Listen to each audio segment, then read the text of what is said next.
Hello, I'm Mike Walker. Welcome to a demonstration of how to find capacity information in an SMIS 1.8.0 array. This demo is shown as a quick start guide for array capacity on my GitHub site for SMIS mocks, as identified in the video on installation and setup for running mock-ups of SMIS web servers. The quick start guide is an 11-page document that highlights information that can be found in about 104 pages of SMIS, the block services and district life profiles of the block book of SMIS.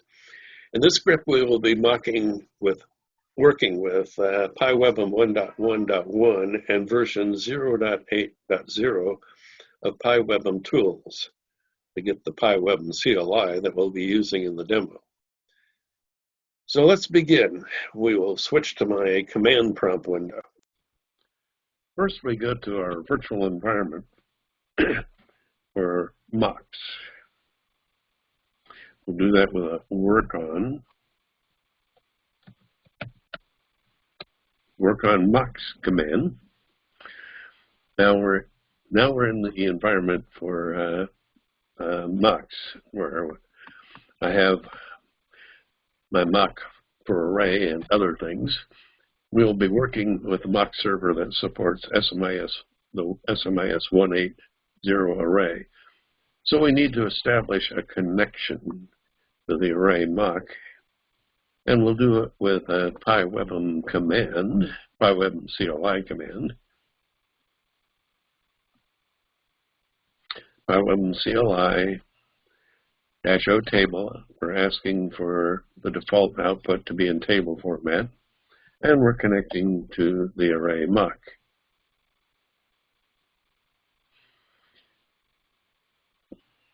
And there we go. So we're now connected to the array mock. So the first thing we're going to do is find the top level system for the array. And we'll start by finding the registered profile for array. And we'll do that with an instance get on registered profile.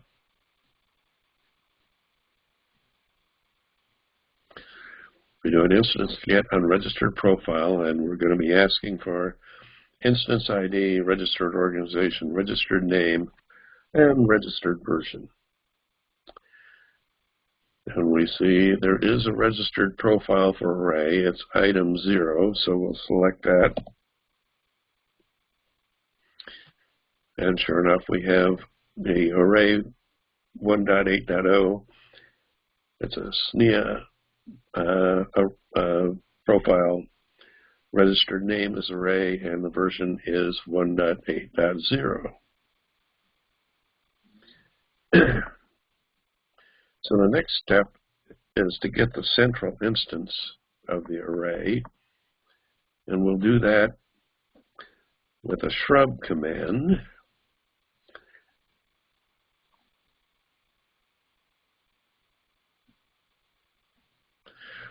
So we're switching to MOF format for the output. So it's an instance shrub on registered profile, but we want to restrict it to sim element conforms to profile.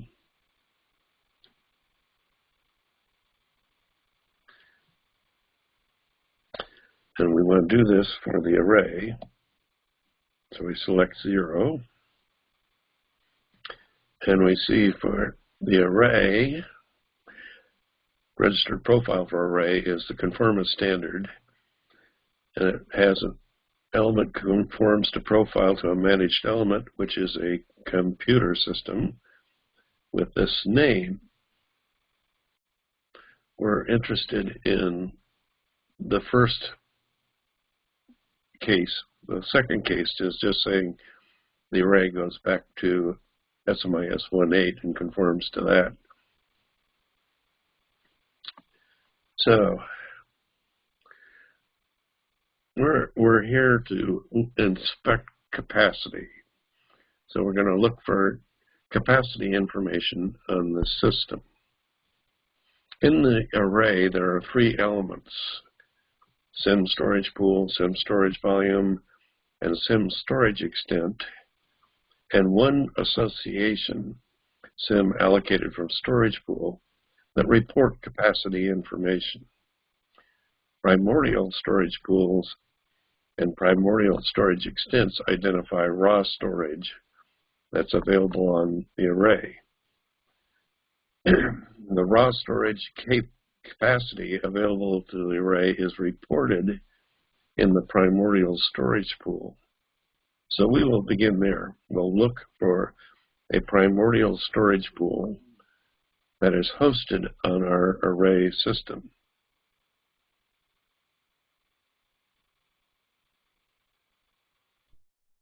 And we'll do that with an instance shrub command. Again, in mouse format, we're looking for the instance shrub. Shrub is anything that is directly related to the object. And we're going to follow the hosted storage pool. So we're looking for the primordial storage pool that is hosted on our array system.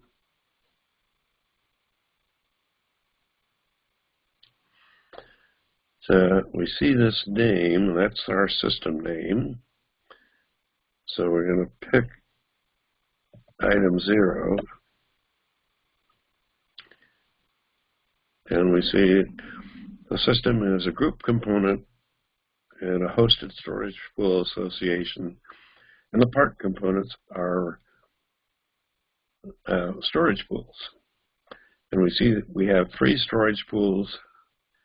And this third one looks suspiciously like our primordial storage pool.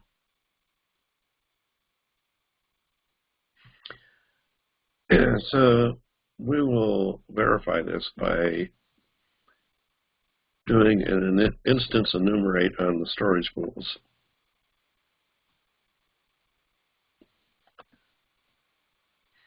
So we're doing an instance enumerate on SIM storage pool, and we're looking for properties: the instance ID, the pool ID, the primordial property, remaining managed space, and total managed space.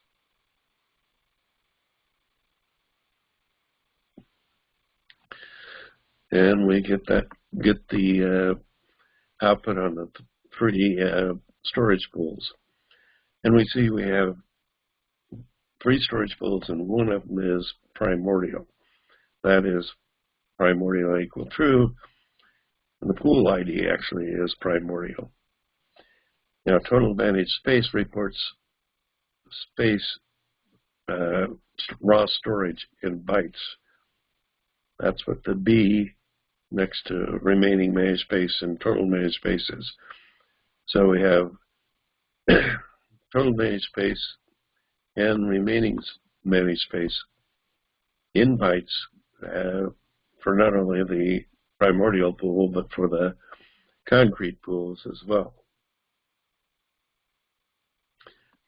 So the next question we have is what is allocated out of the primordial pool? We see we have 2 concrete pools. That's pools with primordial equal false. So let's see if they're allocated from the primordial pool, and we'll do that with the following command. And this is another instance shrub.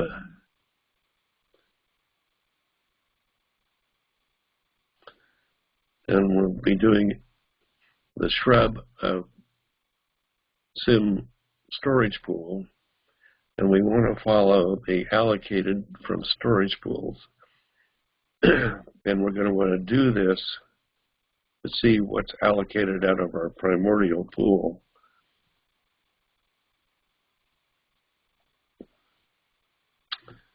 And our primordial pool is item number 2. And we see the primordial pool is the antecedent in an allocated from storage pool to two dependent storage pools, storage pool 0 and storage pool 1.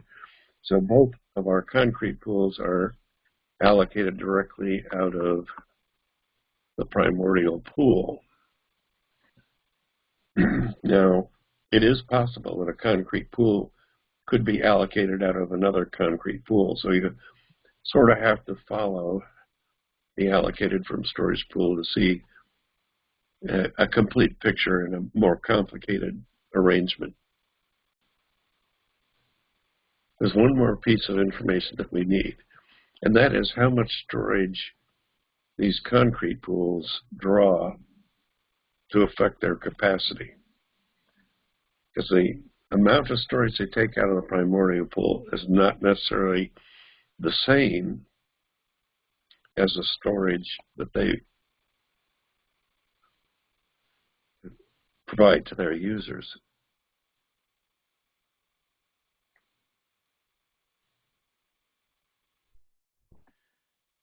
To do this, we're doing instance get on allocated from storage pool. This is the association, and we'll ask for the property list of antecedent dependent and space consumed.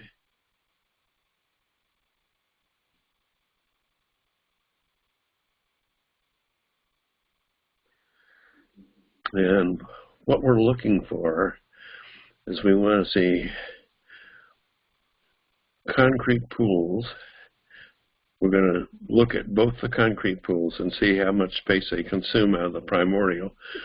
So we're looking for the antecedent being a concrete pool, and item 1 is the first one. And we see the concrete pool is allocated out of the primordial pool, and it consumes space in bytes. We see those are reported in bytes. So it consumes a bunch of bytes, which is basically 883 gigabytes to support the 714 gigabytes of storage that we saw in the size of the concrete pool. So the next thing we'll do is run the same command, but this time we'll look at concrete pool 1, which is item 2.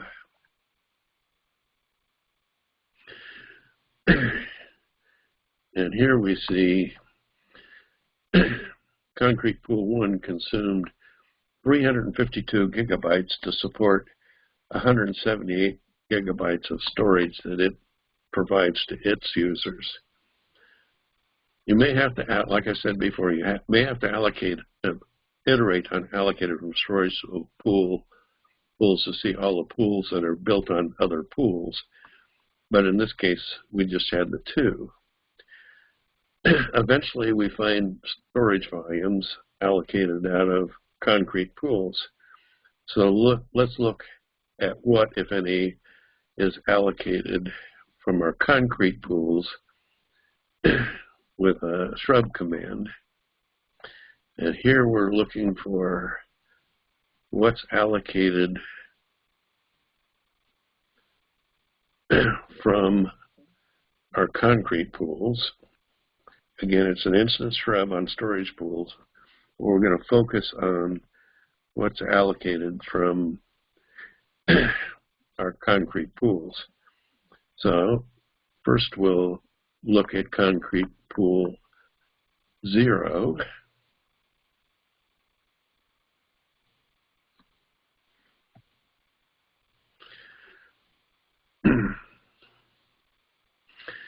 And we see the concrete pool 0 is the antecedent and allocated from storage pool, and the dependent is a storage volume. So there's a storage volume with a device ID of 5 that is allocated from the concrete pool. We can ignore this one because this is just saying the concrete pool is allocated from the primordial pool.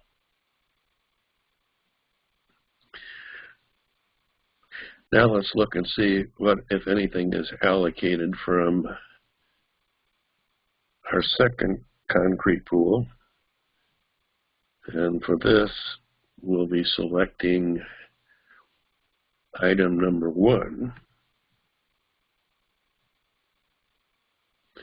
And here we see the concrete pool is allocated from the primordial pool, and there's nothing allocated out of concrete pool 1. So that leads us to volume capacity. The next level up is how much volume capacity is available on our mock-up array.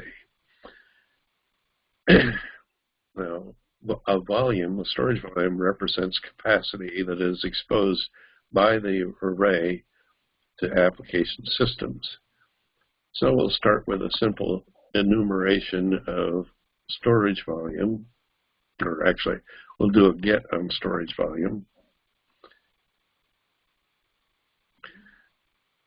So we do instance get on storage volume, and we're going to select from the volumes they give us. But we're looking for instance ID, name, block size, number of blocks, and consumable blocks.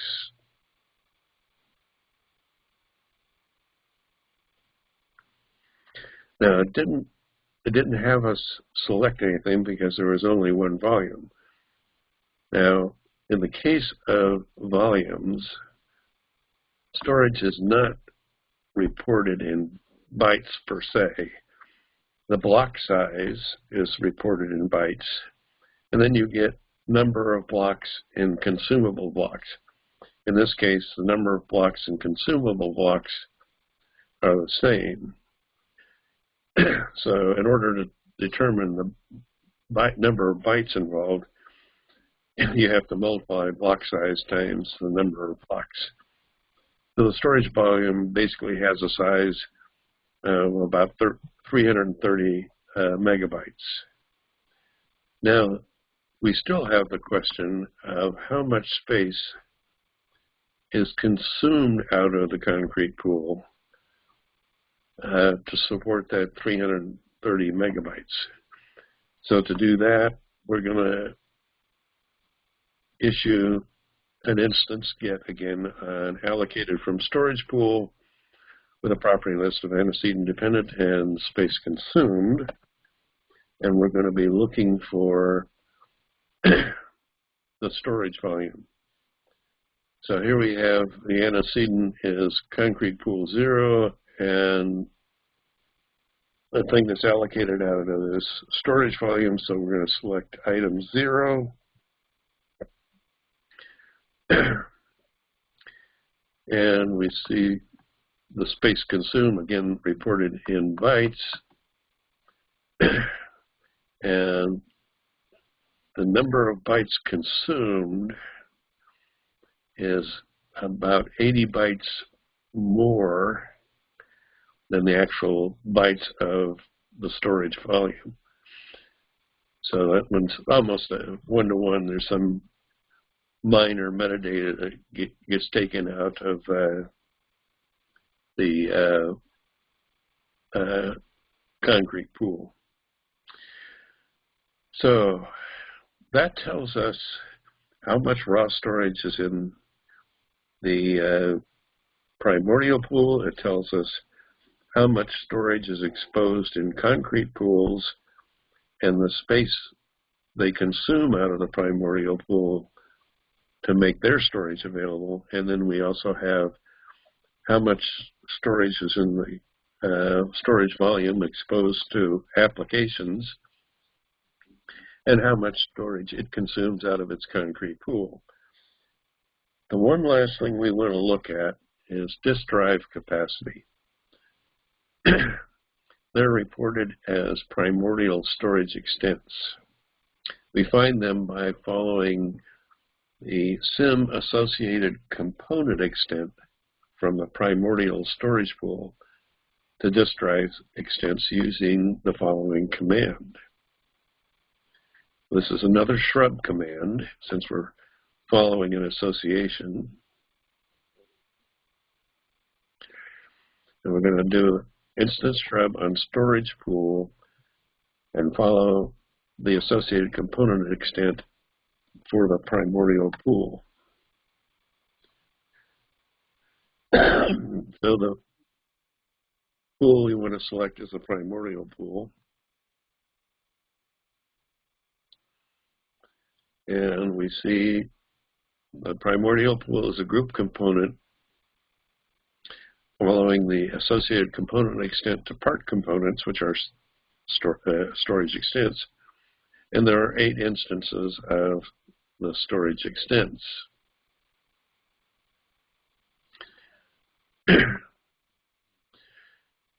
So let's look at one of the disk drives to determine the capacity, and we'll use the following command.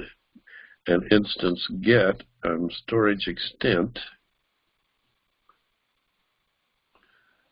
looking for capacity information.